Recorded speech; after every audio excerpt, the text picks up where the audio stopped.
안녕하십니까? 오늘은 여러분과 함께 특별한 철학자 한 분을 만나보려 합니다. 바로 아르투어 쇼펜하우어입니다. 어쩌면 이 이름이 낯설게 느껴지실 수도 있습니다. 혹은 철학이라니 이 나이에 무슨 어려운 이야기를 하고 생각하실지도 모르겠습니다. 하지만 오늘 제가 여러분께 소개할 쇼펜하우어는 대학 강의실의 딱딱한 철학자가 아닙니다. 그는 우리가 살아오면서 겪은 모든 인간관계의 피로함, 은퇴 후 찾아온 고독의 무게, 그리고 남은 인생을 어떻게 보내야 할지에 대한 막연한 불안을 누구보다 깊이 이해했던 사람입니다. 쇼펜하우어는 1788년에 태어나 1860년에 세상을 떠난 독일의 철학자입니다. 그는 평생을 독신으로 살았고 사람들과의 교류를 최소화하며 고독 속에서 사색하는 삶을 선택했습니다. 많은 사람들이 그를 염세주의자, 비관주의자라고 부릅니다. 세상을 어둡게만 바라본 사람이라고 말이죠. 하지만 제가 오늘 여러분께 전하고 싶은 것은 이것입니다. 쇼펜하우어는 단순히 세상을 비관한 것이 아니라 세상을 있는 그대로 직시했다는 것입니다. 그는 위로의 말로 우리를 속이지 않았습니다. 모든 것이 잘 될 거야. 긍정적으로 생각하면 행복해질 거야 라는 달콤한 거짓말 대신 인생은 원래 고통스러운 것이다. 하지만 그 안에서 평온을 찾을 수 있는 방법이 있다고 말했습니다. 60년, 70년을 살아오신 여러분은 이미 알고 계십니다. 인생이 항상 행복하지만은 않다는 것을요. 젊은 시절 꿈꾸던 것들이 모두 이루어지지는 않았다는 것을요. 사람들과의 관계가 때로는 상처가 되고 외로움이 예상보다 깊다는 것을요. 쇼펜하우어는 바로 이 지점에서 우리에게 말할 겁니다. 그는 우리에게 환상을 버리라고, 현실을 직시하라고, 그리고 그 안에서 진정한 평온을 찾으라고 조언합니다.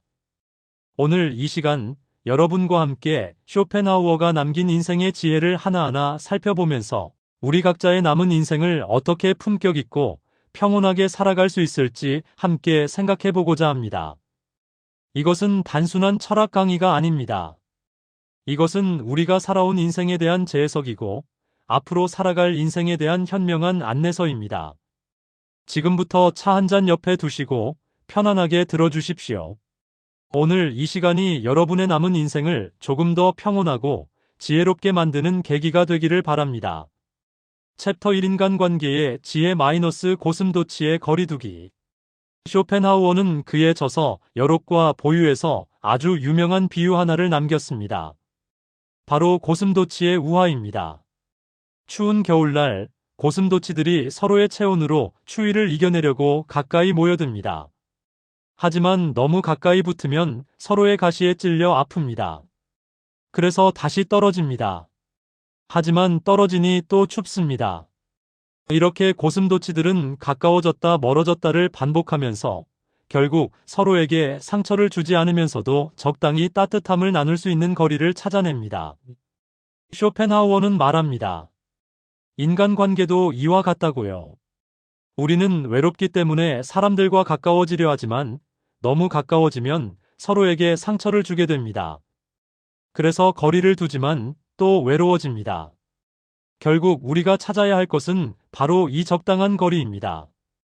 여러분, 살아오시면서 이런 경험 많이 하셨을 겁니다. 친하다고 생각했던 친구가 어느 순간 짐이 되고 가족이라는 이유로 너무 가까이 있다 보니 오히려 서로에게 상처를 주게 되고 좋은 의도로 한 말이 오해를 불러일으키고 말이죠. 특히 은퇴 후에는 이 문제가 더 심각해집니다. 직장이라는 공통의 목표와 틀이 사라지면서 오랫동안 함께했던 동료들과의 관계도 어색해집니다. 퇴직 후 한두 번 모임에 나가보지만 점점 공통의 화제가 줄어들고 예전 이야기만 반복하게 됩니다. 처음에는 그리운 마음에 자주 연락하지만 시간이 지나면서 서로에게 부담이 되는 것은 아닌가 하는 생각이 듭니다. 배우자와의 관계도 마찬가지입니다. 평생을 함께 살아왔지만 은퇴 후 24시간을 함께 보내려니 오히려 답답함을 느끼는 경우가 많습니다. 당신은 왜 이렇게 집에만 있느냐? 나는 내 시간이 필요하다는 말들이 오가면서 관계에 균열이 생기기도 합니다. 자녀들과의 관계는 또 어떻습니까? 좋은 부모가 되고 싶어서 사랑하는 마음에서 이것저것 챙기고 조언하지만 자녀들은 간섭한다. 내 인생은 내가 알아서 한다며 거리를 둡니다. 손자, 손녀를 돌봐주는 것도 처음에는 기쁜 마음으로 시작하지만 점점 체력적으로 힘들어지고 때로는 며느리나 사위와의 육아 방식 차이로 갈등이 생기기도 합니다. 쇼펜하우어는 이 모든 것을 이미 200년 전에 간파했습니다. 그는 말합니다. 인간은 본질적으로 사회적 존재이지만 동시에 서로에게 고통을 주는 존재이기도 하다고요. 그렇다면 우리는 어떻게 해야 할까요? 쇼펜하우어의 답은 명확합니다.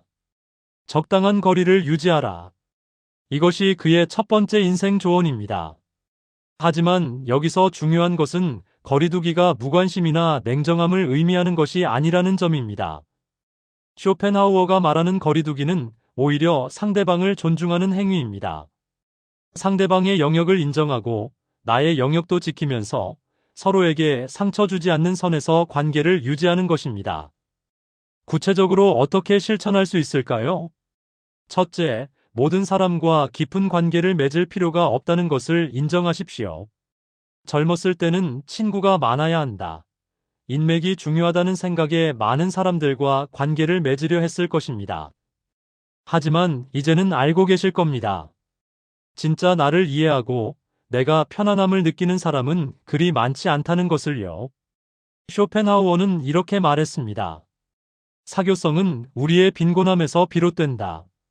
만약 우리가 스스로 충분하다면 다른 사람과 어울리려는 욕구를 그다지 느끼지 않을 것이다. 이 말이 냉소적으로 들릴 수 있지만 실은 깊은 진실을 담고 있습니다. 우리가 끊임없이 사람들을 만나려 하는 이유는 때로 내면의 공허함을 채우기 위해서입니다. 하지만 진정한 충만함은 타인이 아니라 나 자신으로부터 나옵니다. 따라서 이제는 관계의 수를 줄이고 질을 높이는 것에 집중하십시오. 매주 여러 모임에 나가느라 지치기보다는 한 달에 한두 번 정말로 편안하게 대화할 수 있는 사람들과 깊이 있는 시간을 보내십시오. 둘째, 가족과의 관계에서도 거리가 필요합니다. 이것이 가장 어려운 부분일 수 있습니다. 특히 우리 세대는 가족은 무조건 가까워야 한다. 부모는 자식을 위해 헌신해야 한다는 가치관 속에서 살아왔기 때문입니다. 하지만 쇼펜하우어는 말합니다. 혈연관계라는 이유만으로 억지로 친밀함을 유지하려 하면 오히려 관계가 파괴된다고요. 자녀들에게는 자녀들의 삶이 있습니다. 그들의 선택을 존중하고 그들이 도움을 요청할 때만 조언하십시오. 손자, 손녀를 돌보는 것도 마찬가지입니다.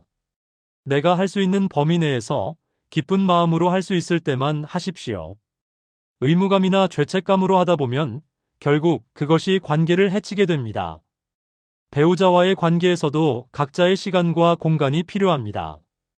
평생을 함께 살았다고 해서 24시간 붙어 있을 필요는 없습니다. 오히려 각자의 취미생활, 각자의 친구 모임을 가지면서 독립적인 시간을 보낸 후 다시 만날 때 서로에게 새로운 이야기를 들려줄 수 있고 관계가 더 신선해집니다. 셋째, 타인에 대한 기대를 낮추십시오. 우리가 관계에서 상처받는 가장 큰 이유는 과도한 기대 때문입니다. 내가 이렇게 해줬는데 왜 저 사람은 나에게 이것도 안 해주지? 가족인데 당연히 이 정도는 이해해줘야 하는 것 아닌가? 라는 생각이 실망과 분노를 낳습니다. 쇼펜하우어는 이렇게 조언합니다. 다른 사람들로부터 많은 것을 기대하지 마라. 인간은 본질적으로 이기적이고 자기중심적이다. 이것은 도덕적 결함이 아니라 본성이다. 이 말이 너무 냉소적으로 들릴 수 있지만 실은 우리를 자유롭게 만들어줍니다. 타인이 나의 기대를 충족시켜주지 않는다고 해서 실망할 필요가 없습니다. 그들은 그저 자신의 본성에 따라 행동하고 있을 뿐입니다. 대신 타인이 보여주는 작은 친절, 작은 배려에 감사하십시오. 기대하지 않았던 것을 받았을 때의 기쁨은 훨씬 더 큽니다. 이렇게 관점을 바꾸면 관계가 훨씬 더 가볍고 평온해집니다. 넷째, 아니오라고 말할 줄 아십시오. 많은 분들이 관계에서 지치는 이유는 거절하지 못하기 때문입니다. 내키지 않는 모임에도 관계를 유지해야 하니까라는 이유로 참석하고 하기 싫은 부탁도 미안한 사람이 되고 싶지 않아서 들어줍니다. 하지만 쇼펜하우어는 말합니다. 예의란 타인의 존엄성을 존중하는 것이지 나의 존엄성을 포기하는 것이 아니다. 정중하지만 단호하게 거절할 줄 아는 것, 이것이 진정한 관계의 지혜입니다. 처음에는 어색하고 미안할 수 있지만 시간이 지나면 사람들은 여러분의 경계를 존중하게 됩니다. 그리고 그때부터 진정한 관계가 시작됩니다. 마지막으로 혼자 있는 시간을 두려워하지 마십시오. 많은 분들이 혼자 있으면 외롭다, 사람들과 어울려야 한다는 강박 때문에 끊임없이 관계를 추구합니다. 하지만 쇼펜하우어는 오히려 반대로 말합니다. 혼자 있을 수 없는 사람은 스스로와 함께할 가치가 없는 사람이다라고요.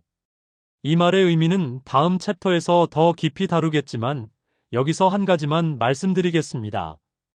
진정한 관계의 평온은 나 혼자서도 괜찮다는 확신에서 시작됩니다. 외로움을 채우기 위해 사람들을 만나는 것이 아니라 내가 충만한 상태에서 타인과 나누기 위해 만나는 것, 이것이 건강한 관계입니다. 고슴도치들이 적당한 거리를 찾아내듯이 우리도 각자의 관계에서 적당한 거리를 찾아내야 합니다. 너무 가깝지도 너무 멀지도 않은, 서로에게 상처 주지 않으면서도 따뜻함을 나눌 수 있는 그 거리 말입니다. 이것이 쇼펜하우어가 우리에게 전하는 첫 번째 인생의 지혜입니다. 관계에서의 평온은 많은 사람을 만나는 것이 아니라 적당한 거리를 유지하는 데서 온다는 것입니다. 챕터 2 고독의 가치 마이너스 혼자 있을 수 없다면 자유로울 수 없다. 쇼펜하우어의 가장 유명한 말 중 하나가 있습니다. 혼자 있을 줄 모르는 사람은 자유로울 수 없다. 이 말은 그의 철학의 핵심을 관통합니다. 오늘날 많은 사람들이 고독을 두려워합니다. 특히 은퇴 후 직장이라는 사회적 소속감을 잃고 나면 갑자기 찾아온 고독이 견디기 힘들게 느껴집니다. 아침에 눈을 떠도 갈 곳이 없고 하루 종일 집에 있다 보면 무기력해지고 나는 쓸모없는 사람이 아닌가라는 생각까지 들기 시작합니다. 배우자나 자녀들이 외출하면 집이 너무 조용해서 견딜 수 없어 TV를 켜놓거나 아무 모임이나 나가게 됩니다. 혼자 밥을 먹는 것이 슬퍼서, 혼자 여행을 가는 것이 외로워서 항상 누군가와 함께 있으려 합니다. 하지만 쇼펜하우어는 이렇게 묻습니다. 당신은 정말로 타인과 함께 있을 때 행복합니까? 아니면 단지 혼자 있는 것이 두려워서 사람들을 찾는 것입니까? 이 질문은 날카롭습니다. 우리가 정직하게 자신을 돌아본다면 많은 경우 우리는 진정으로 타인과 함께 있고 싶어서가 아니라 혼자 있는 것이 두려워서 사람들을 찾는다는 것을 알게 됩니다. 그리고 그렇게 만난 사람들과의 시간도 사실 그다지 즐겁지 않습니다. 겉으로는 웃고 떠들지만 마음속 깊은 곳에서는 피로함을 느낍니다. 쇼펜하우어는 말합니다. 평범한 사람들은 어떻게 시간을 보낼까 고민하지만 지성인은 어떻게 시간을 활용할까 고민한다. 여기서 지성인이란 단순히 학식이 많은 사람을 의미하는 것이 아닙니다. 그것은 스스로와 함께 있을 줄 아는 사람, 내면의 풍요로움을 가진 사람을 의미합니다. 60대, 70대를 살아가시는 여러분은 이제 이 지성인이 될 수 있는 최적의 시기에 와 계십니다. 젊었을 때는 바빴습니다. 일해야 했고, 가족을 돌봐야 했고, 사회적 의무를 다해야 했습니다.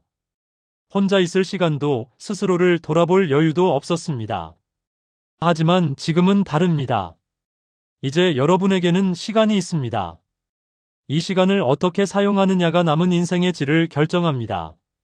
그리고 쇼펜하우어는 분명하게 말합니다. 고독을 즐길 줄 아는 사람만이 진정으로 자유롭고 행복할 수 있다고요. 그렇다면 어떻게 고독을 즐길 수 있을까요? 어떻게 혼자 있는 시간을 두려움이 아닌 축복으로 바꿀 수 있을까요?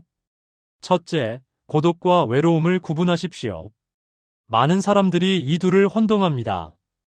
고독 살러투드는 선택한 혼자 있음입니다.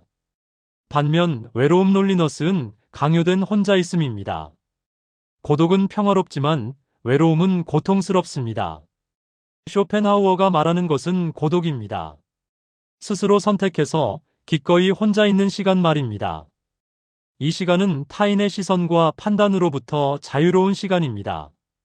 누구에게도 맞출 필요 없고 누구도 의식할 필요 없는 오롯이 나 자신으로 존재할 수 있는 시간입니다. 아침에 일어나 조용히 차 한 잔을 마시는 시간, 창밖을 바라보며 아무 생각 없이 멍하니 있는 시간, 좋아하는 음악을 듣거나 책을 읽는 시간, 이 모든 것이 고독의 시간입니다. 이 시간을 외롭다고 느끼는 것이 아니라 나만의 시간이라고 느낄 수 있다면 여러분은 이미 고독의 가치를 이해하고 계신 것입니다. 둘째, 내면의 풍요로움을 키우십시오. 쇼펜하우어는 말합니다. 사람의 행복은 그가 무엇을 소유하고 있는가가 아니라 그가 무엇인가에 달려있다. 외부의 것들 마이너스 돈, 명예, 타인의 인정 마이너스 은 일시적인 만족을 줄 뿐입니다. 진정한 만족은 내면에서 나옵니다. 책을 읽고, 음악을 듣고, 그림을 그리고, 글을 쓰고, 사색하는 이 모든 활동들은 내면을 풍요롭게 만듭니다. 많은 분들이 이 나이에 새로운 것을 시작하기에는 너무 늦었다고 생각하십니다. 하지만 쇼펜하우어는 정반대로 말합니다.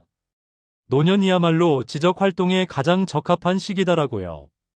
왜냐하면 이제는 생계를 위해, 타인을 위해 무언가를 할 필요가 없기 때문입니다.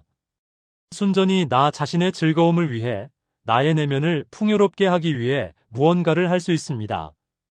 책을 읽으십시오. 젊었을 때 읽고 싶었지만 시간이 없어서 못 읽었던 책들을 이제 읽으십시오. 철학책, 역사책, 문학작품, 무엇이든 좋습니다. 책을 읽는다는 것은 다른 시대, 다른 장소에 있는 위대한 사상가들과 대화하는 것입니다. 이보다 더 값진 고독의 시간이 어디 있겠습니까? 음악을 들으십시오. 클래식 음악이든 재즈든 옛날 가요든 여러분의 마음을 움직이는 음악을 찾아 들으십시오. 쇼펜하우어는 음악을 가장 고귀한 예술이라고 생각했습니다. 왜냐하면 음악은 언어를 초월해서 직접 우리의 영혼에 말을 걸기 때문입니다. 무언가를 창작하십시오. 그림을 그리거나, 글을 쓰거나, 사진을 찍거나, 정원을 가꾸거나, 무엇이든 좋습니다. 창작 활동은 우리를 몰입의 상태로 이끕니다. 시간 가는 줄 모르고 무언가에 집중할 때 우리는 외로움을 느끼지 않습니다. 오히려 깊은 평온함과 만족감을 느낍니다. 셋째, 사색하는 시간을 가지십시오. 쇼펜하우어는 평생을 사색하며 살았습니다. 그는 매일 같은 시간에 산책을 나갔고 그 시간 동안 깊이 생각했습니다. 사색이란 무엇일까요? 그것은 단순히 생각하는 것이 아니라 삶의 의미를 깊이 탐구하는 것입니다. 나는 누구인가? 나는 무엇을 원하는가? 내 인생에서 정말로 중요한 것은 무엇인가? 나는 어떻게 살고 싶은가? 와 같은 근본적인 질문들을 스스로에게 던지고 그 답을 찾아가는 과정입니다. 60대, 70대는 이런 사색을 하기에 가장 좋은 시기입니다. 충분한 인생 경험이 있고 이제는 타인의 눈치를 볼 필요도 없습니다. 정직하게 나 자신과 마주할 수 있습니다. 매일 30분이라도 좋으니 조용히 앉아서 생각하는 시간을 가지십시오. 산책을 하면서, 차를 마시면서, 혹은 그저 창밖을 바라보면서 깊이 생각하십시오. 처음에는 어색할 수 있습니다. 우리는 평생 바쁘게 살아왔기 때문에 가만히 앉아 생각하는 것이 익숙하지 않습니다. 하지만 조금씩 익숙해지면 이 시간이 하루 중 가장 소중한 시간이 될 것입니다. 넷째, 고독 속에서 자신과 화해하십시오. 많은 사람들이 혼자 있는 것을 두려워하는 진짜 이유는 자기 자신과 마주하기가 두렵기 때문입니다. 혼자 있으면 과거의 후회들, 잘못된 선택들, 이루지 못한 꿈들이 떠오릅니다. 그래서 사람들은 끊임없이 바쁘게 지내려 하고 타인과 어울리려 합니다. 자기 자신과 마주하지 않기 위해서요. 하지만 쇼펜하우어는 말합니다.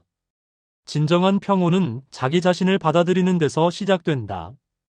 완벽하지 않은 나, 실수도 많이 했고 후회도 많은 나, 그럼에도 불구하고 최선을 다해 살아온 나를 있는 그대로 받아들이는 것, 이것이 고독을 평화로 바꾸는 열쇠입니다. 혼자 있는 시간에 과거를 돌아보십시오. 하지만 후회로 돌아보지 마시고 이해로 돌아보십시오. 왜 그때 그런 선택을 했을까? 자책하는 것이 아니라 그때 나는 그럴 수밖에 없었구나 하고 이해하십시오. 우리는 모두 그 순간에 최선을 다했습니다. 비록 결과가 좋지 않았더라도 그 당시에 우리는 나름의 이유가 있었고 최선을 다했습니다. 자기 자신을 용서하십시오. 이것이 쉽지 않다는 것을 압니다. 하지만 쇼펜하우어는 말합니다. 우리는 우리가 될 수 있는 것보다 더 나은 사람이 될 수 없다. 우리에게는 한계가 있습니다. 그 한계 안에서 우리는 최선을 다했습니다. 이제는 그것으로 충분하다고 나 자신에게 말해 주십시오. 다섯째, 고독을 사치로 여기십시오. 관점을 바꾸면 모든 것이 달라집니다. 고독을 견뎌야 할 것이 아니라 누릴 수 있는 것으로 바라보십시오. 세상에는 혼자만의 시간을 가지고 싶어도 가질 수 없는 사람들이 많습니다. 아직도 생계를 위해 일해야 하는 사람들, 병든 가족을 돌봐야 하는 사람들, 어린 손자, 손녀를 돌봐야 하는 사람들은 혼자만의 시간을 사치로 여깁니다. 여러분에게 고독의 시간이 있다면 그것은 축복입니다. 쇼펜하우어는 말합니다. 고귀한 영혼은 고독을 사랑한다. 이 말은 고독을 즐길 줄 아는 사람이 고귀하다는 뜻입니다. 혼자 있는 아침 시간, 조용한 오후, 고요한 저녁, 이 모든 시간을 선물로 받으십시오. 이 시간 동안 여러분은 누구의 판단도 받지 않고 누구에게도 설명할 필요 없이 오롯이 여러분 자신이 될 수 있습니다. 마지막으로 고독이 주는 자유를 만끽하십시오. 쇼펜하우어가 가장 강조한 것이 바로 이것입니다. 고독은 자유입니다. 타인과 함께 있을 때 우리는 항상 어느 정도 타협합니다. 상대방의 기분을 맞춰주고 하고 싶지 않은 말도 하고 하기 싫은 일도 합니다. 하지만 혼자 있을 때는 그럴 필요가 없습니다. 내가 원하는 것을 하고 내가 원하는 방식으로 하고 내가 원하는 시간에 할 수 있습니다. 아침에 일찍 일어나고 싶으면 일어나고 늦게까지 자고 싶으면 자고 하루 종일 책을 읽고 싶으면 읽고 아무것도 하지 않고 싶으면 하지 않아도 됩니다. 이것이 자유입니다. 쇼펜하우어는 말합니다. 진정한 자유는 외부의 제약이 없는 것이 아니라 내면의 풍요로움으로부터 온다. 고독 속에서 우리는 이 내면의 풍요로움을 발견하고 진정한 자유를 누릴 수 있습니다. 고독을 두려워하지 마십시오. 오히려 고독을 환영하십시오. 혼자 있는 시간을 통해 여러분은 더 깊이 있는 사람이 되고 더 자유로운 사람이 되고 더 평온한 사람이 될 것입니다. 그리고 그렇게 고독을 즐길 줄 아는 사람만이 타인과의 관계에서도 진정으로 여유롭고 평화로울 수 있습니다. 이것이 쇼펜하우어가 우리에게 전하는 두 번째 인생의 지혜입니다.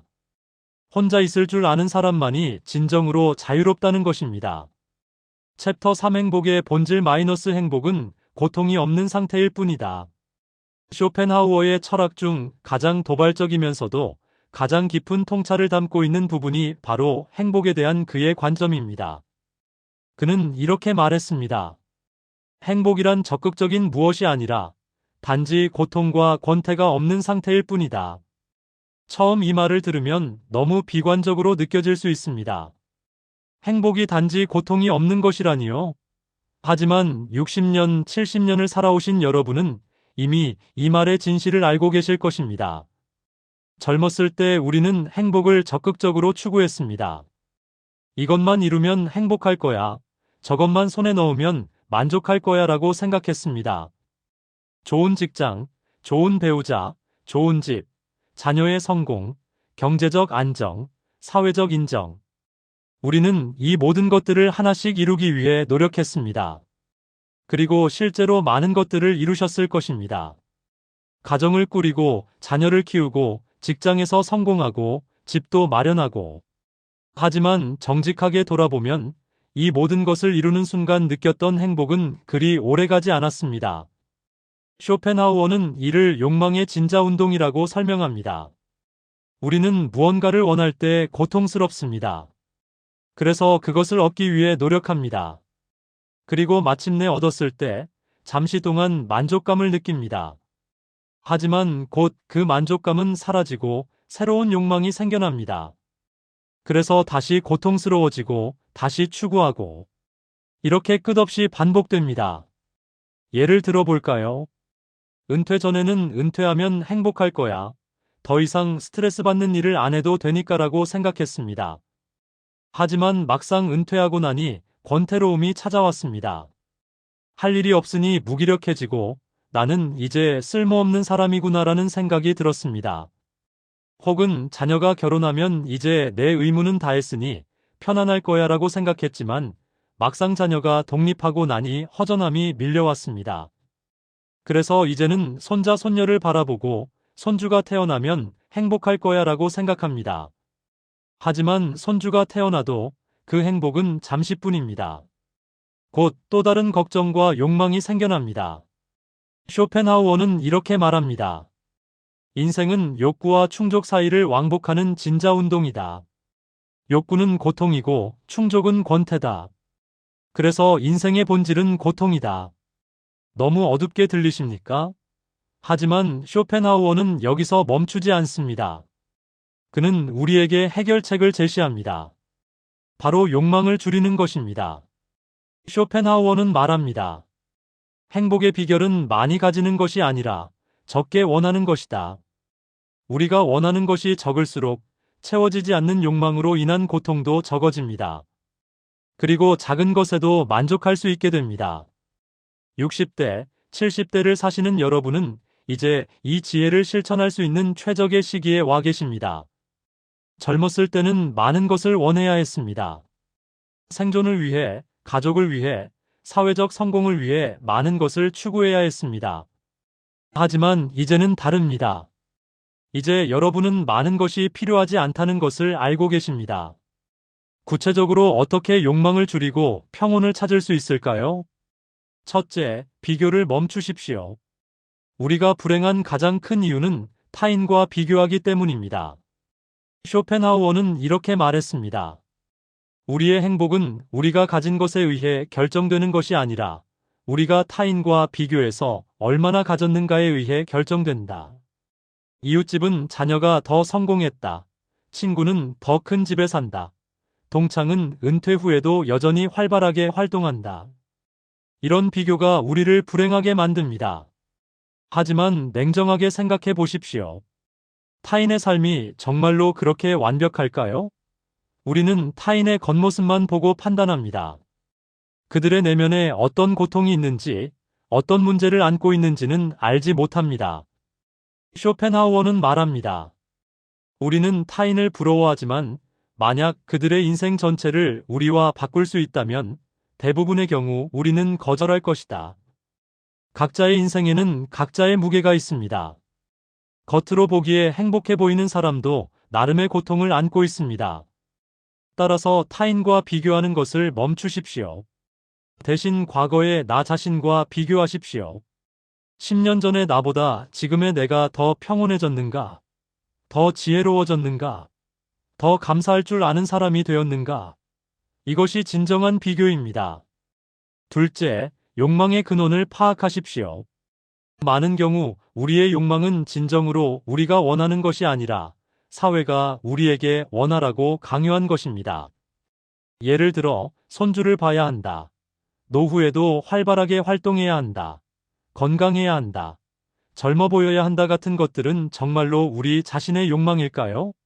아니면 사회가 혹은 타인이 우리에게 기대하는 것일까요? 쇼펜하우어는 말합니다. 대부분의 사람들은 자신이 무엇을 원하는지조차 모른다. 그들은 타인이 원하는 것을 원한다고 착각할 뿐이다. 조용히 앉아서 스스로에게 물어보십시오. 나는 정말로 무엇을 원하는가? 이것은 진정으로 내가 원하는 것인가? 아니면 타인의 기대인가? 이렇게 질문하다 보면 많은 욕망들이 사실은 진짜 내 욕망이 아니라는 것을 깨닫게 됩니다. 그리고 그런 욕망들을 내려놓을 수 있게 됩니다. 셋째, 단순함 속에서 만족을 찾으십시오. 쇼펜하우어는 검소한 삶을 살았습니다. 그는 많은 재산을 물려받았지만 검소하게 살았고 사치를 멀리했습니다. 왜냐하면 그는 알고 있었기 때문입니다. 많이 가질수록 많은 것을 걱정해야 하고, 많은 것을 유지해야 하고, 많은 것을 잃을까 두려워해야 한다는 것을요. 적게 가질수록 잃을 것도 적다. 이것은 자유로 가는 길입니다. 큰 집이 필요하십니까? 화려한 옷이 필요하십니까? 비싼 차가 필요하십니까? 정직하게 답한다면 대부분 필요 없습니다. 작은 집에서도 소박한 옷을 입어도 대중교통을 이용해도 우리는 충분히 살 수 있습니다. 오히려 그렇게 사는 것이 더 편안할 수 있습니다. 관리할 것도 적고 걱정할 것도 적고 자유롭습니다. 소박한 아침 식사, 조용한 산책, 좋은 책 한 권, 아름다운 음악, 따뜻한 햇살, 이런 단순한 것들에서 만족을 찾으십시오. 쇼펜하우어는 말합니다. 진정한 부는 적게 원하는 것이다. 넷째, 충분함을 인식하십시오. 우리가 불행한 이유는 항상 더 많이를 추구하기 때문입니다. 더 많은 돈, 더 많은 인정, 더 많은 성공. 충분하다고 생각하는 순간이 없습니다. 하지만 쇼펜하우어는 묻습니다. 얼마나 많이 가져야 충분한가? 그리고 답합니다. 충분함은 양의 문제가 아니라 마음의 문제다. 지금 여러분이 가진 것을 돌아보십시오. 건강이 있습니까? 지붕이 있는 집이 있습니까? 먹을 것이 있습니까? 사랑하는 사람이 있습니까? 이것으로 충분합니다. 정말로 이것으로 충분합니다. 세상에는 이런 것조차 없는 사람들이 많습니다. 우리는 이미 충분히 가지고 있습니다. 문제는 우리가 그것을 인식하지 못하고 계속 더 많은 것을 원한다는 것입니다. 충분하다고 선언하십시오. 이것은 체념이 아닙니다. 이것은 지혜입니다. 더 이상 끝없는 욕망의 진자운동에서 벗어나 지금 이 순간 내가 가진 것에 만족하는 것입니다. 다섯째, 고통을 피하는 것에 집중하십시오. 쇼펜하우어의 핵심 통찰은 이것입니다. 행복을 추구하지 말고 불행을 피하라. 우리는 평생 행복을 추구하며 살아왔습니다. 하지만 결과는 어떻습니까? 행복은 잡히지 않고 오히려 더 많은 불행만 경험했습니다. 쇼펜하우어는 말합니다. 이것은 잘못된 접근법이라고요. 대신 불행을 피하는 것에 집중하라고 합니다. 병에 걸리지 않도록 건강을 관리하고 사람들과의 불필요한 갈등을 피하고 과도한 욕망을 줄이고 스트레스를 최소화하고 이렇게 고통을 피하다 보면 자연스럽게 평온한 상태에 도달하게 됩니다. 그리고 이 평온한 상태가 바로 행복입니다. 화려한 행복을 기대하지 마십시오. 그런 행복은 일시적입니다. 대신 조용한 평온을 추구하십시오. 고통이 없는 상태, 걱정이 없는 상태, 마음이 편안한 상태, 이것이 진정한 행복입니다. 여섯째, 순간을 살아가십시오. 쇼펜하우어는 말합니다.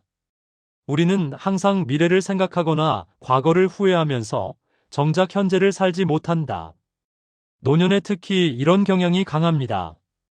과거를 후회하거나 예전에는 좋았는데 하며 그리워하거나 혹은 미래를 걱정합니다. 내가 병들면 어떡하지? 돈이 떨어지면 어떡하지? 혼자 남겨지면 어떡하지? 하지만 쇼펜하우어는 말합니다. 과거는 이미 지나갔고 미래는 아직 오지 않았다. 우리가 살 수 있는 것은 오직 현재뿐이다. 지금 이 순간에 집중하십시오. 지금 여러분은 괜찮습니까? 지금 이 순간 큰 고통이 없습니까? 그렇다면 지금은 괜찮은 것입니다. 내일 무슨 일이 일어날지 모르지만 그것은 내일 걱정할 일입니다. 지금 이 순간 여러분은 안전하고 괜찮습니다. 아침에 눈을 떴을 때 감사하십시오. 또 하루를 살 수 있다는 것에 감사하십시오. 밥을 먹을 때 그 맛에 집중하십시오. 산책을 할 때 주변의 풍경을 진정으로 보십시오. 이렇게 현재에 집중할 때 과거의 후회도 미래의 걱정도 사라집니다. 마지막으로 평온을 행복으로 받아들이십시오. 우리는 행복을 잘못 이해하고 있었습니다. 행복은 환희와 흥분이 아닙니다. 그것은 일시적인 감정일 뿐입니다. 진정한 행복은 평온입니다. 쇼펜하우어는 말합니다. 최고의 상태는 고요한 평온이다. 그 어떤 환희보다도 이 평온이 더 가치 있다. 고요한 마음, 편안한 마음, 걱정 없는 마음, 이것이 우리가 추구해야 할 행복입니다. 화려하지 않지만 지속 가능합니다. 자극적이지 않지만 깊이가 있습니다. 눈에 띄지 않지만 진실합니다. 60대, 70대의 여러분은 이제 이런 평온을 누릴 수 있는 자격이 있습니다. 더 이상 세상과 싸울 필요도, 무언가를 증명할 필요도 없습니다. 조용히, 평온하게 하루하루를 살아가십시오. 그것으로 충분합니다. 이것이 쇼펜하우어가 우리에게 전하는 세 번째 인생의 지혜입니다. 행복은 추구하는 것이 아니라 욕망을 줄이고 평온을 받아들이는 것입니다. 챕터 4 건강과 시간 마이너스 건강이 전부는 아니지만 건강 없이는 아무것도 아니다.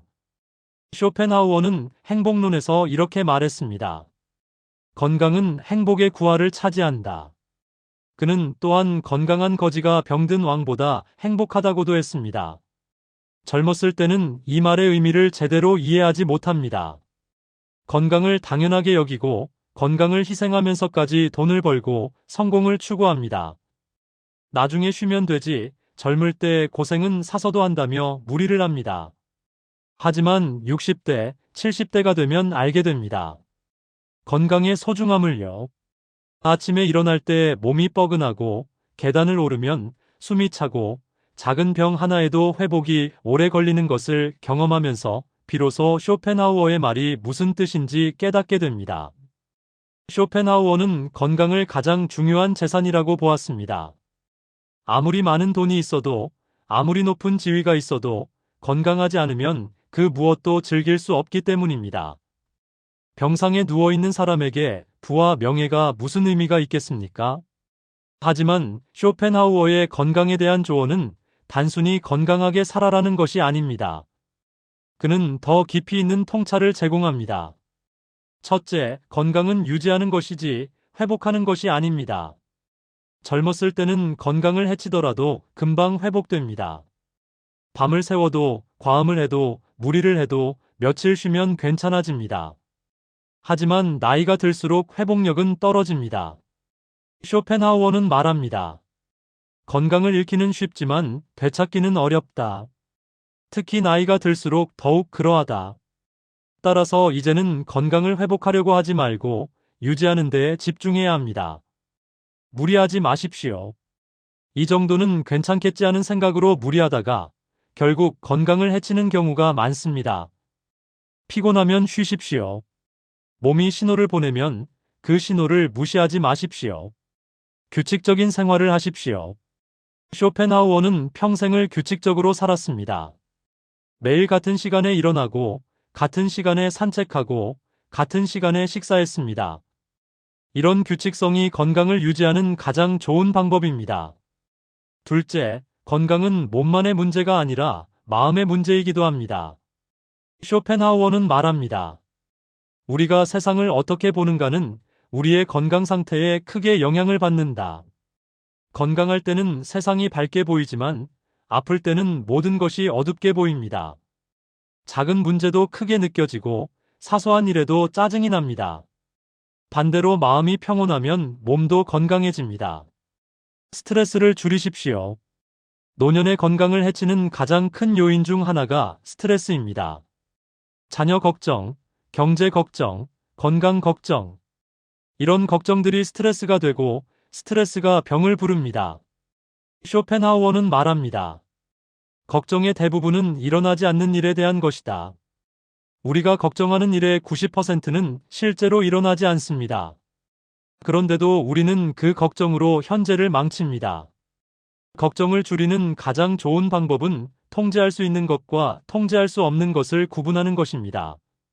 내가 통제할 수 있는 것에 대해서는 최선을 다하고 통제할 수 없는 것에 대해서는 받아들이십시오. 셋째, 시간을 건강의 관점에서 바라보십시오. 쇼펜하우어는 시간에 대해 독특한 관점을 가지고 있었습니다.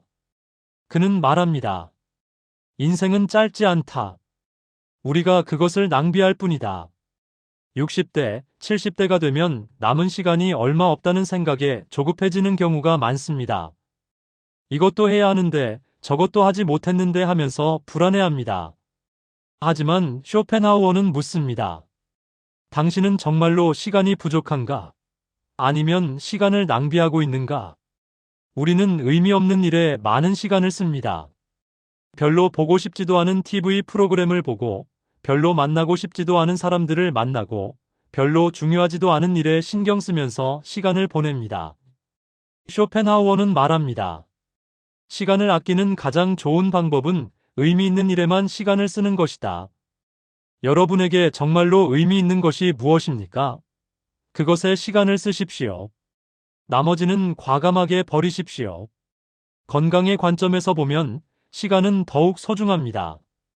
건강한 시간은 한정되어 있습니다. 지금 건강할 때 하고 싶은 일을 하십시오.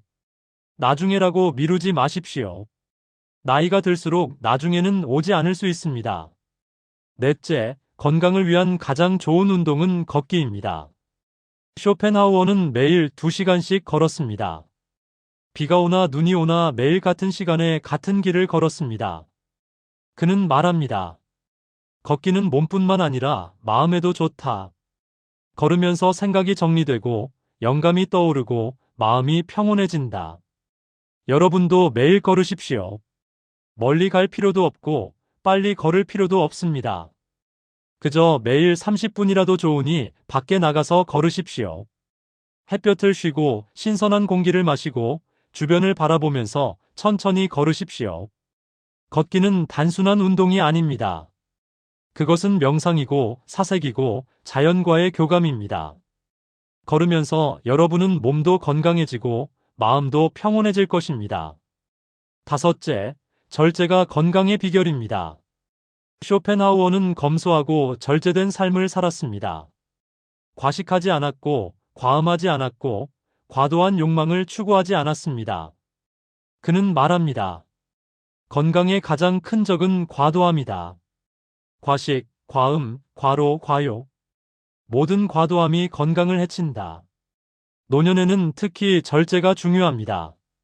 젊었을 때는 과도하게 먹거나 마셔도 몸이 견딥니다.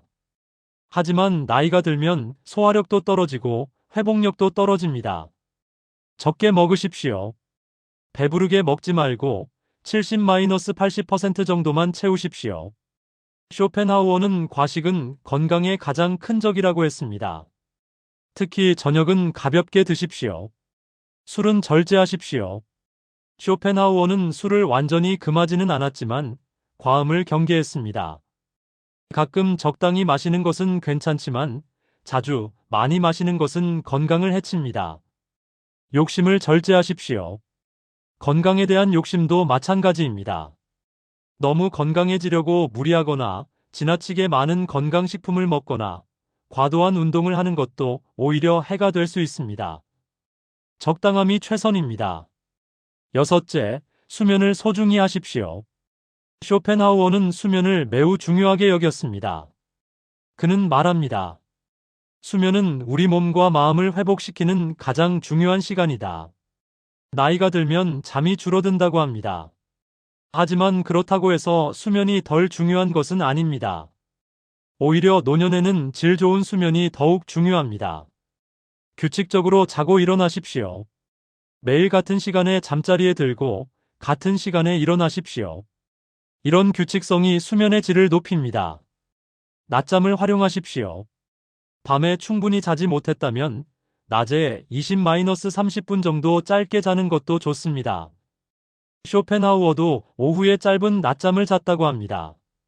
마지막으로 건강을 강박적으로 추구하지 마십시오. 이것이 쇼펜하우어의 가장 중요한 조언입니다.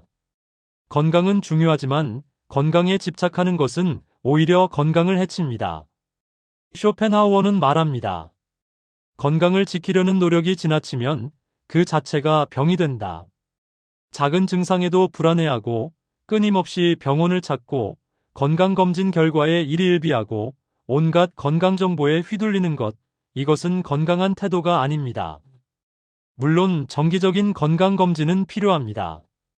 하지만 지나친 걱정은 불필요합니다. 우리 몸은 우리가 생각하는 것보다 훨씬 더 강하고 회복력이 있습니다.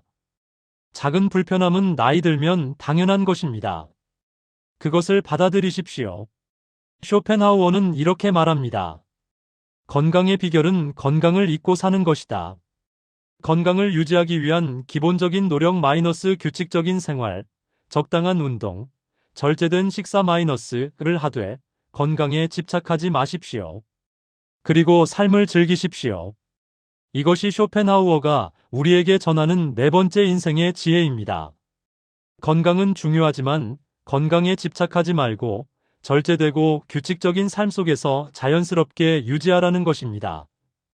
챕터 5 노년의 품격 마이너스 지적인 풍요로움이 노년을 완성한다. 쇼펜하우어는 노년에 대해 독특한 관점을 가지고 있었습니다. 많은 사람들이 노년을 쇠퇴의 시기, 상실의 시기로 보지만 쇼펜하우어는 오히려 노년을 지적 완성의 시기로 보았습니다. 그는 말합니다. 젊음은 육체의 시대이고 노년은 정신의 시대다. 젊었을 때는 육체적 능력이 뛰어나지만 경험과 지혜가 부족합니다. 반면 노년에는 육체적 능력은 떨어지지만 풍부한 경험과 깊은 지혜를 가지게 됩니다. 쇼펜하우어는 이렇게 물었습니다. 당신은 노년을 어떻게 보낼 것인가? 육체의 쇠퇴를 한탄하며 보낼 것인가?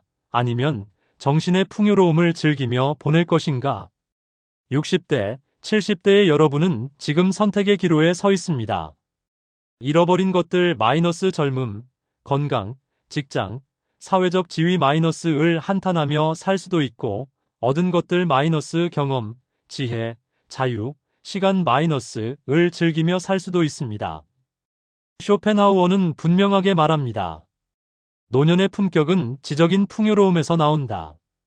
그렇다면 어떻게 노년의 지적인 풍요로움을 누릴 수 있을까요? 첫째, 배움을 멈추지 마십시오. 쇼펜하우어는 평생 공부했습니다.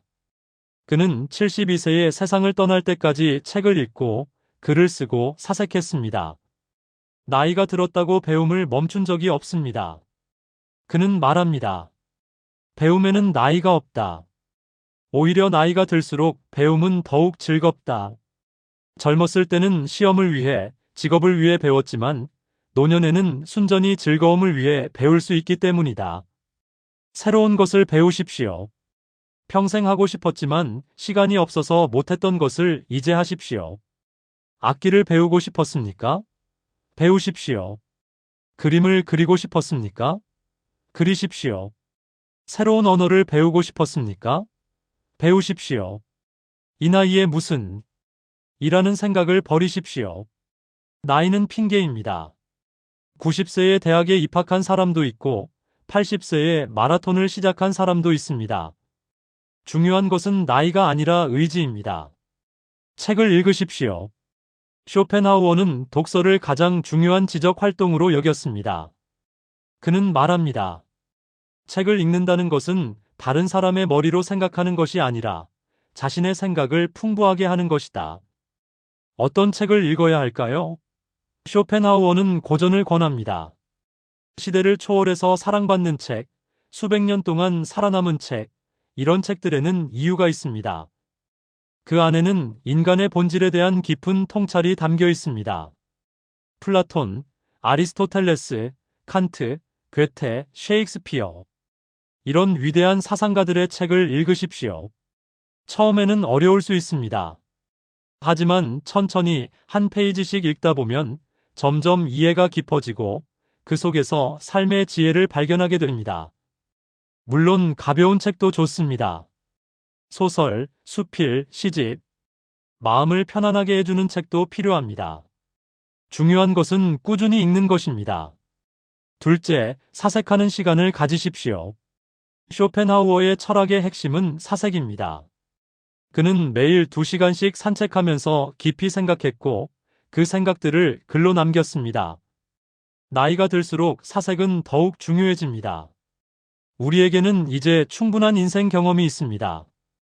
이 경험들을 단순히 기억으로만 남겨두지 말고 그것들에 대해 깊이 생각해 보십시오. 왜 그때 그런 선택을 했을까? 그 일에서 나는 무엇을 배웠나? 내 인생에서 정말로 중요한 것은 무엇이었나? 나는 어떤 사람으로 살아왔나? 이런 질문들에 대해 천천히 깊이 생각해 보십시오. 쇼펜하우어는 말합니다. 사색하지 않는 인생은 살 가치가 없다. 바쁘게만 살다가 생각할 시간 없이 살다가 어느새 인생이 끝나버린다면 그것은 얼마나 안타까운 일입니까? 이제 여러분에게는 시간이 있습니다. 이 시간을 TV 앞에서 혹은 의미 없는 수다로 보내지 마십시오.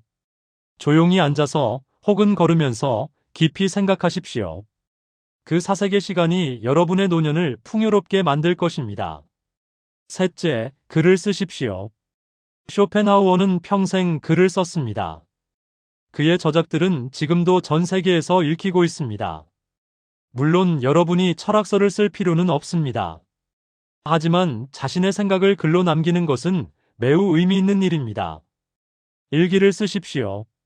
매일 그날 있었던 일, 느낀 점, 생각한 것을 간단하게라도 적으십시오. 일기는 단순한 기록이 아닙니다. 그것은 자기 성찰의 도구입니다. 글을 쓰면서 우리는 생각을 정리하고 감정을 이해하고 삶을 돌아보게 됩니다. 회고록을 쓰십시오.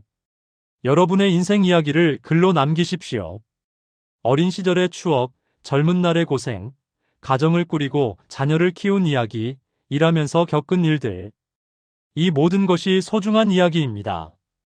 이 이야기는 자녀와 손자, 손녀에게 남겨줄 수 있는 가장 값진 유산입니다. 돈이나 재산보다 더 소중한 것이 바로 이 이야기입니다. 여러분이 어떻게 살아왔는지, 무엇을 경험했는지, 어떤 교훈을 얻었는지 이것을 글로 남기십시오. 에세이를 쓰십시오. 어떤 주제에 대한 여러분의 생각을 정리해서 글로 쓰십시오. 인생에 대한 생각, 사랑에 대한 생각, 행복에 대한 생각. 무엇이든 좋습니다. 글을 쓰는 과정에서 여러분의 생각은 더욱 명확해지고 깊어집니다. 넷째, 예술을 즐기십시오. 쇼펜하우어는 예술을 매우 높이 평가했습니다.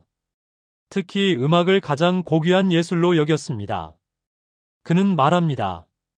예술은 우리를 일상의 고통에서 벗어나게 해준다.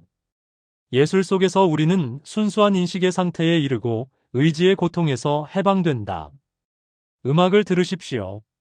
클래식 음악이든 재즈든 옛날 가요든 여러분의 마음을 움직이는 음악을 찾아 들으십시오. 그저 배경음악으로 틀어놓지 말고 집중해서 들으십시오. 음악에 완전히 몰입할 때 여러분은 시간을 잊고 걱정을 잊고 순수한 감동을 경험하게 됩니다. 미술관에 가십시오. 그림을 보고 조각을 보고 예술 작품을 감상하십시오. 처음에는 어떻게 봐야 할지 모를 수 있습니다. 하지만 자주 가다 보면 점점 보는 눈이 생기고 작품이 주는 메시지를 느낄 수 있게 됩니다. 시를 읽으십시오. 시는 압축된 언어로 깊은 감정과 사상을 전달합니다. 좋은 시 한 편이 긴 소설보다 더 큰 감동을 줄 수 있습니다. 다섯째, 대화의 질을 높이십시오. 쇼펜하우어는 대화에 대해서도 독특한 견해를 가지고 있었습니다. 그는 말합니다. 대부분의 대화는 시간 낭비다. 진정한 대화는 드물다. 노년에 많은 사람들이 모임에 나가지만 그 모임에서 나누는 대화는 대부분 피상적입니다. 날씨 이야기, 건강 이야기, 자녀 자랑, 옛날 이야기. 이런 대화가 나쁘다는 것은 아닙니다. 하지만 이런 대화만으로는 지적인 만족을 얻기 어렵습니다. 쇼펜하우어는 말합니다. 진정한 대화는 생각을 나누는 것이다. 책에 대한 이야기, 인생에 대한 철학적 대화, 예술에 대한 토론. 이런 깊이 있는 대화를 나눌 수 있는 사람을 찾으십시오. 모든 사람과 깊은 대화를 나눌 수는 없습니다. 하지만 한두 명이라도 진정으로 깊은 대화를 나눌 수 있는 친구가 있다면 그것만으로도 노년은 풍요로워집니다. 여섯째, 단순한 지식이 아니라 지혜를 추구하십시오. 쇼펜하우어는 지식과 지혜를 구분했습니다. 지식은 많은 것을 아는 것이지만 지혜는 올바르게 판단하는 것입니다. 노년은 지혜의 시기입니다. 우리는 이미 많은 것을 배웠고 많은 것을 경험했습니다. 이제 필요한 것은 더 많이 아는 것이 아니라 더 깊이 이해하는 것입니다. 쇼펜하우어는 말합니다. 지혜로운 사람은 많은 것을 알지만 그것에 흔들리지 않는다. 그는 본질을 꿰뚫어 본다. 인생의 본질은 무엇입니까? 행복의 본질은 무엇입니까? 관계의 본질은 무엇입니까? 이런 근본적인 질문들에 대해 여러분만의 답을 찾으십시오. 그 답이 바로 지혜입니다. 마지막으로 다음 세대에게 지혜를 전하십시오. 쇼펜하우어는 자신의 지혜를 책으로 남겨 후대에 전했습니다. 여러분도 여러분의 지혜를 전할 수 있습니다. 자녀나 손자, 손녀와 대화하십시오. 단순히 공부 열심히 해라, 착하게 살아라는 식의 훈계가 아니라 여러분의 인생 경험에서 우러나온 진실된 조언을 해주십시오. 강요하지 마십시오. 쇼펜하우어는 말합니다. 진정한 지혜는 강요할 수 없다. 단지 보여줄 수 있을 뿐이다. 여러분이 지혜롭게 사는 모습을 보여주십시오. 그것이 가장 좋은 교육입니다. 이것이 쇼펜하우어가 우리에게 전하는 5번째 인생의 지혜입니다. 노년의 품격은 외모나 재산이 아니라 지적인 풍요로움에서 나온다는 것입니다. 긴 시간 함께 해주셔서 감사합니다. 오늘 우리는 쇼펜하우어라는 위대한 철학자와 함께 인생에 대해 깊이 생각해보는 시간을 가졌습니다. 쇼펜하우어의 철학은 처음에는 어둡고 비관적으로 보일 수 있습니다. 하지만 자세히 들여다보면 그의 철학은 오히려 우리를 자유롭게 하고 평온하게 만듭니다. 그는 우리에게 환상을 버리라고 말합니다. 인생이 항상 행복할 것이라는 환상, 모든 것이 내 뜻대로 될 것이라는 환상, 타인이 나를 이해하고 사랑해 줄 것이라는 환상. 이런 환상들을 버릴 때 우리는 비로소 현실을 있는 그대로 볼 수 있고 그 안에서 진정한 평온을 찾을 수 있습니다. 오늘 우리가 배운 것을 다시 한번 정리해 보겠습니다. 첫째, 인간관계에서는 적당한 거리를 유지하십시오. 너무 가깝지도 너무 멀지도 않은, 서로에게 상처 주지 않으면서도 따뜻함을 나눌 수 있는 거리를 찾으십시오. 둘째, 고독을 두려워하지 마십시오. 혼자 있는 시간을 즐길 줄 아십시오. 그 시간이 여러분을 더 깊이 있는 사람으로, 더 자유로운 사람으로 만들어줄 것입니다. 셋째, 행복을 적극적으로 추구하지 말고 욕망을 줄이고 평온을 받아들이십시오. 충분함을 인식하고 지금 가진 것에 감사하십시오. 넷째, 건강을 소중히 하되 건강에 집착하지 마십시오. 규칙적이고 절제된 생활을 하고 나머지는 자연에 맡기십시오. 다섯째, 노년을 지적인 풍요로움으로 채우십시오. 배움을 멈추지 말고 사색하고 예술을 즐기고 지혜를 추구하십시오. 이 모든 것의 핵심은 무엇일까요? 바로 받아들임입니다. 쇼펜하우어는 우리에게 세상을 있는 그대로 받아들이라고 말합니다. 인생은 원래 고통스러운 것이라고, 사람들은 원래 불완전한 존재라고, 나 자신도 완벽하지 않다고, 이 모든 것을 있는 그대로 받아들이라고 말합니다. 이것은 체념이 아닙니다. 이것은 지혜입니다. 받아들임 속에서 우리는 비로소 평온을 찾을 수 있습니다. 바꿀 수 없는 것을 바꾸려고 애쓰지 않고 바꿀 수 있는 것에 집중할 때 우리는 훨씬 더 효과적으로 삶을 살 수 있습니다. 여러분, 60대, 70대는 인생의 끝이 아니라 새로운 시작입니다. 직장에서 은퇴했지만 인생에서 은퇴한 것은 아닙니다. 젊음을 잃었지만 지혜를 얻었습니다. 육체의 힘은 약해졌지만 정신의 깊이는 더해졌습니다. 이제 여러분은 무엇을 할 것입니까? 잃어버린 것을 한탄하며 살 것입니까? 아니면 얻은 것을 즐기며 살 것입니까? 쇼펜하우어는 말합니다. 우리가 가진 가장 큰 자산은 시간이다. 그리고 그 시간을 어떻게 쓰느냐가 우리의 인생을 결정한다. 여러분에게는 시간이 있습니다. 자유가 있습니다. 선택할 권리가 있습니다. 이 시간을 의미 있게, 품격 있게, 평온하게 보내십시오. 아침에 눈을 뜰 때마다 오늘도 하루를 살 수 있다는 것에 감사하십시오. 차 한 잔을 마실 때 그 따뜻함을 느끼십시오. 햇살을 받을 때 그 빛에 감사하십시오. 책을 읽을 때 그 그 지혜에 귀 기울이십시오. 사랑하는 사람과 함께할 때 그 순간을 소중히 하십시오. 이런 작은 것들이 모여서 하루가 되고 하루가 모여서 인생이 됩니다. 화려하지 않지만 평온한 하루, 자극적이지 않지만 만족스러운 하루, 바쁘지 않지만 의미 있는 하루를 사십시오. 쇼펜하우어는 평생을 고독하게 살았지만 그의 삶은 풍요로웠습니다. 많은 사람들과 어울리지 않았지만 그는 외롭지 않았습니다. 화려한 삶을 살지 않았지만 그는 평온했습니다. 그리고 그가 남긴 지혜는 200년이 지난 지금도 우리에게 깊은 울림을 줍니다. 여러분도 그렇게 사실 수 있습니다. 나이는 숫자일 뿐입니다. 중요한 것은 여러분이 어떤 마음가짐으로 하루하루를 사느냐입니다. 오늘부터 시작하십시오. 작은 것부터 시작하십시오. 아침에 일어나 10분간 조용히 앉아 사색하는 것, 매일 30분씩 산책하는 것, 잠들기 전 오늘 하루 감사한 것 3가지를 떠올리는 것, 일주일에 한 권씩 책을 읽는 것. 이런 작은 실천들이 모여서 여러분의 노년을 완전히 바꿔놓을 것입니다. 쇼펜하우어는 말합니다. 인생의 지혜는 가르쳐줄 수는 있지만 배울 수 있는 것은 아니다. 각자가 스스로 체득해야 한다. 오늘 제가 말씀드린 것들은 단지 씨앗입니다. 이 씨앗이 여러분의 마음에 심어져서 여러분의 경험과 사색을 통해 자라나 언젠가는 여러분만의 지혜로 열매 맺기를 바랍니다. 마지막으로 쇼펜하우어의 말로 오늘의 이야기를 마치겠습니다. 진정한 평온은 외부에서 오는 것이 아니라 내면에서 온다. 세상이 아무리 소란스러워도 마음이 평온하다면 우리는 행복할 수 있다.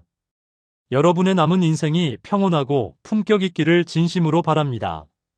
오늘도 여러분의 소중한 시간을 함께 해주셔서 감사합니다. 건강하시고 평온하십시오. 감사합니다.